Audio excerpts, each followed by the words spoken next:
કેમ છો? મારું નામ ડૉક્ટર પારુલ શાહ છે. હું સાયકોલોજિસ્ટ, ગ્રાફોલોજિસ્ટ, વર્કશોપ ડિઝાઇનર અને ફોનિક્સ એક્સપર્ટ છું. હું ઓથર છું બુકનું, જેનું નામ છે empowered with BLA phonics 1 and 2. બંને અવેલેબલ છે એમેઝોન પર અને ફ્લિપકાર્ટ પર.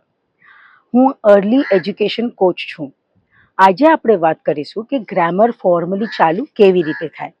ઇનફોર્મલ ગ્રામર વિશે આપણે ઓલરેડી વાત કરી લીધી છે. મેં અમારી બીજી વિડીયોમાં એની લિંક હું નીચે નાખીશ, તમે જોઈ શકો છો.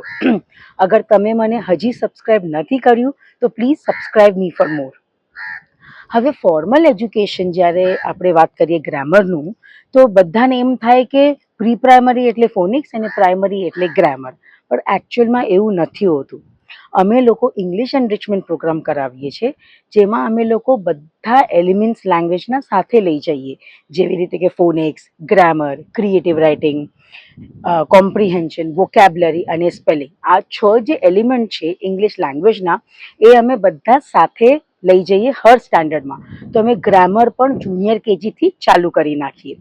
સ્પોકન ઇંગ્લિશ ચાલુ થાય નર્સરી પ્લે ગ્રુપથી, તો ત્યારે અમે લોકો સ્પીકિંગ સેન્ટેન્સીસ બાળકોને બોલવાનું કરાવીએ કે કેવી રીતે બોલવાનું. જુનિયર KGમાં બેસિક થોડું ગ્રામર ચાલુ થાય, જેવી રીતે સેન્ટેન્સ કેવી રીતે ફોર્મ થાય, first letter capital, full stop at the end, opposites, આ બધું બેસિક થોડુંક ગ્રામર જુનિયર KGમાં ચાલુ થાય, પણ પ્રોપર ગ્રામર સિનિયર KGમાં ચાલુ થાય. સિનિયર KGમાં તો બહુ બધા ગ્રામરના ટોપિક્સ અમે લોકો કવર કરીએ, કેમ કે ઇવન બોલવામાં અને લખવામાં થોડાક બેસિક રૂલ ગ્રામરમાં આવડવા બહુ જ જરૂરી છે. જેવી રીતે કે હી યુઝ થાય બોયઝ માટે, શી યુઝ થાય ગર્લ્સ માટે, એ અને એન ક્યારે યુઝ કરવાનું. તો આ બધા જે બેસિક થોડાક રૂલ્સ છે એ અમે લોકો સિનિયર KGમાં કવર કરે, તાકે પછી એ લોકો પોતાના સેન્ટેન્સીસ, પેરેગ્રાફને બધું લખી શકે છે. પ્રાઇમરીમાં ફર્સ્ટ ગ્રેડમાં પ્રોપર પાર્ટ્સ ઓફ સ્પીચ કરાવીએ છીએ, અને થોડાકના તો ટાઈપ્સ પણ કરાવીએ. જેવી રીતે નાઉન અગર આપણે કરાવીએ છીએ તો કોમન અને પ્રોપર નાઉન ફર્સ્ટ ગ્રેડમાં થાય, પછી સેકન્ડ ગ્રેડમાં હજી ઇનડેપ્થ, થર્ડમાં હજી ઇનડેપ્થ.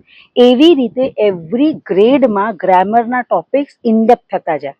તો પાર્ટ્સ ઓફ સ્પીચ તો એ જ રહેવાના છે. એટલે બધા ગ્રેડમાં અમે લોકો પાર્ટ્સ ઓફ સ્પીચ તો કરાવીએ જ છે.